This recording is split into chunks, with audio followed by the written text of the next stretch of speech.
Starting today, Mom is moving in with us. She's your mother-in-law, so take good care of her.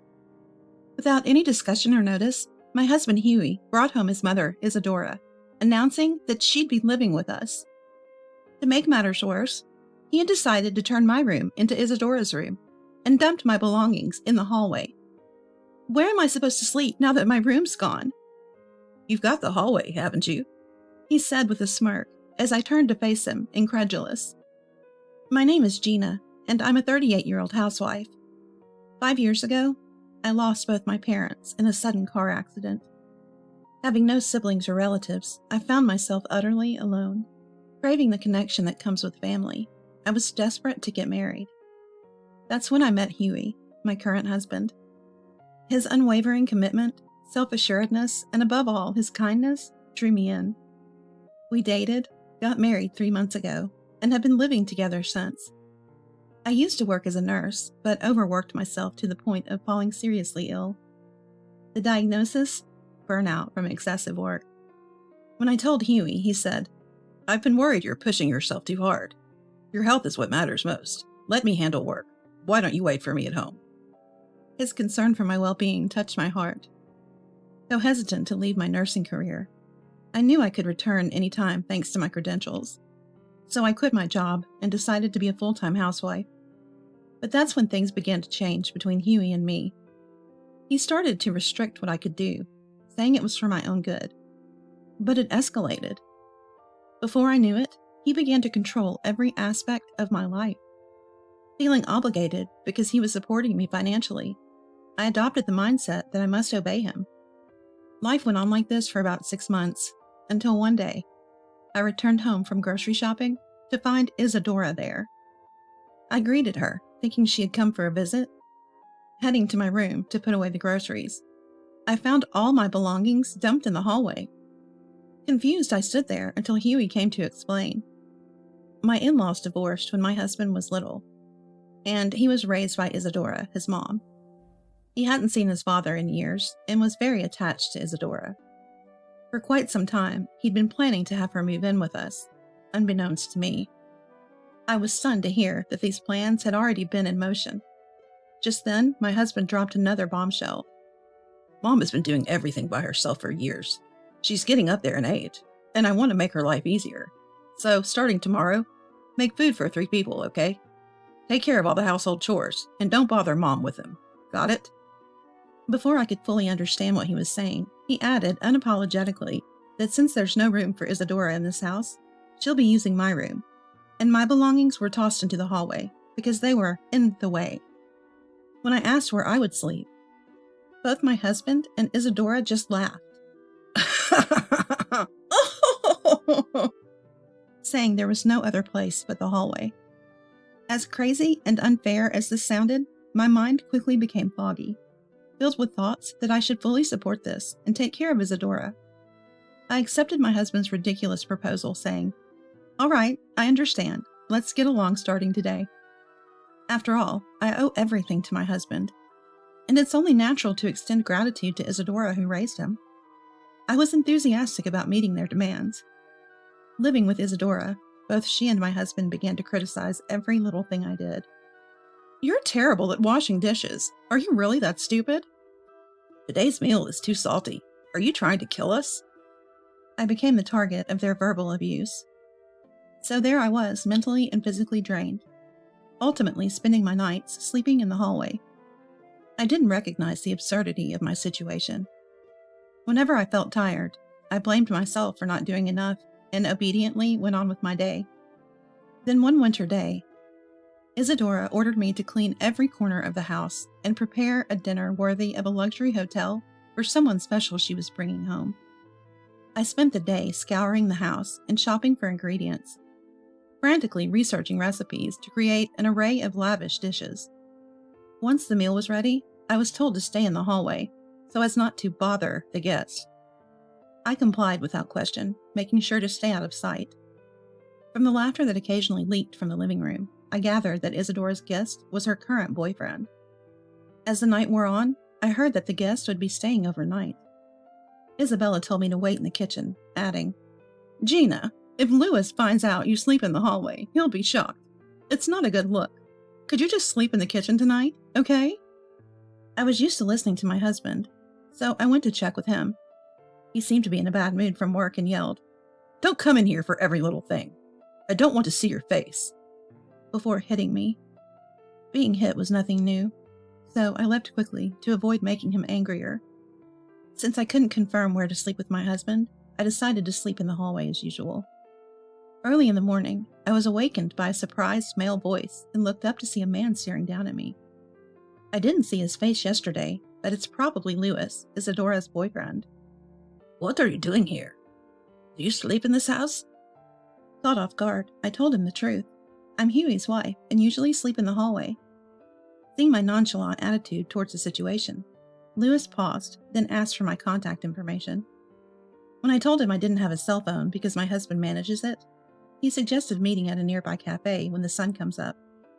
He asked me to come secretly, without telling my husband or Isadora. His serious gaze convinced me to agree. Later, Louis went home, seen off by Isadora and my husband. As the sun rose, I told my family I was going grocery shopping and headed to the cafe where Louis was already waiting. We went inside. While waiting for our drinks, Louis said, "Actually, I've invited another person today." Shortly after, a woman he knows arrives. "Nice to meet you. I'm Eileen. I've known Louis for a long time." Eileen was an excellent listener, and we had a lively chat. It had been a while since I talked to someone other than my husband and Isadora. I realized I had almost forgotten how to communicate, and I had a great time. On the way home, Eileen, sensing something was off, kindly asked me about my life. I told her the truth, and she invited me for tea again the next day. I agreed. For several days, our morning tea and casual chats continued. As I spoke to Eileen in the cafe, I started to feel something was wrong with my current life. I became emotional during our talks. It was then that I finally realized my current environment was unjust. Eileen softly smiled, gently wiping away my tears with a handkerchief. It turns out Eileen is a mental health professional. Louis had noticed something was off and asked her to come to listen. Eileen explained that if she had immediately pointed out that my husband and Isadora were the issue, I might have closed off. So she took the time to support me, helping me slowly realize what was going on. "At first, I listened to you because it was a job required, but now it's different. I want to help Gina as a friend. If Gina wants our help, we're here, always ready to lend a hand." Hearing these warm words, I can't stop the tears from flowing. Eileen gently rubs my back as I continue to cry uncontrollably. When I finally stop crying, it's time to part ways with Eileen and head home. As we say goodbye, she assures me, "We're always on your side." On the way home, my clouded thoughts finally clear, filling me with a newfound sense of relief. That night, when my husband starts complaining about my cooking again, for the first time, I retort, "If it's too bland for you, add your own seasoning." My husband is momentarily surprised, but quickly turns red with rage. "How dare you speak to me like that?" he shouts. Isadora, who's already there, starts to get angry as well, and both she and my husband yell, "I want a divorce." "Get out of this house now!" Thinking that it might be a good thing for them to kick me out, I simply nod my head as usual. While packing, my husband orders me to be ready for a shower and make the next meal more delicious.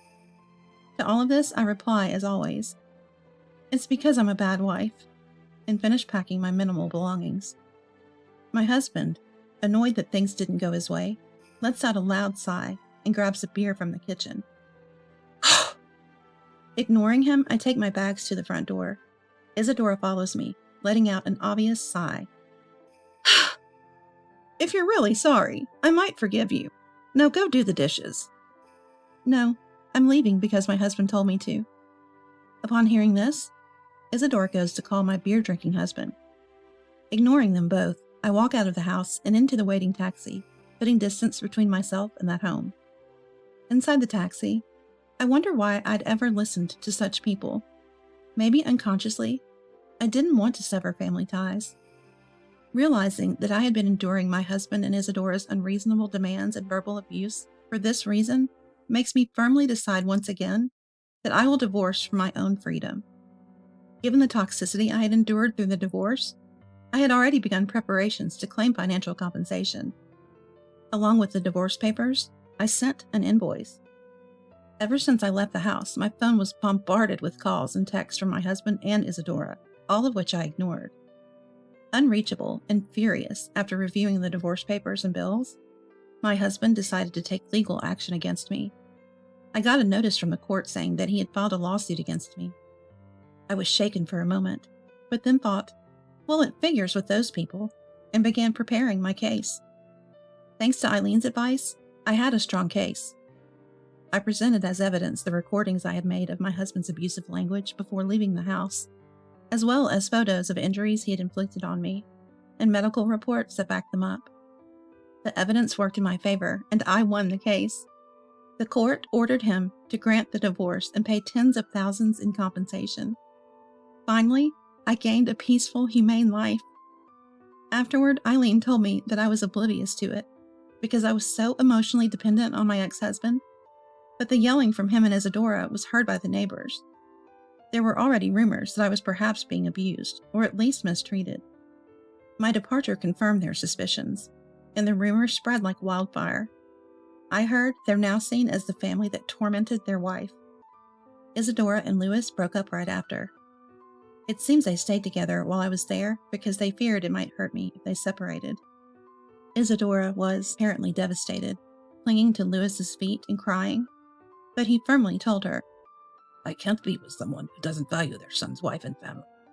I can't imagine a future with someone who can't feel gratitude for the people close to them. Since I left the house, my husband was forced to take care of household chores, something he was never good at. He and Isadora seemed to be constantly arguing about dividing up the tasks. He used to relieve his work stress by taking it out on me, but with me gone, he turned to alcohol for relief. During our legal proceedings, his drinking increased significantly. When he drank, he would become violent, and he became even more aggressive, now even towards Isadora. One day, he went to work still under the influence and caused some trouble. This led to disciplinary action, and he lost his job. Now he seems to be doing tough physical labor to make ends meet. Fortunately, I had received the settlement money in a lump sum, so I wasn't affected by his downfall. After giving heartfelt thank yous to Eileen and Louis, who had helped me, I moved far away and started a new life.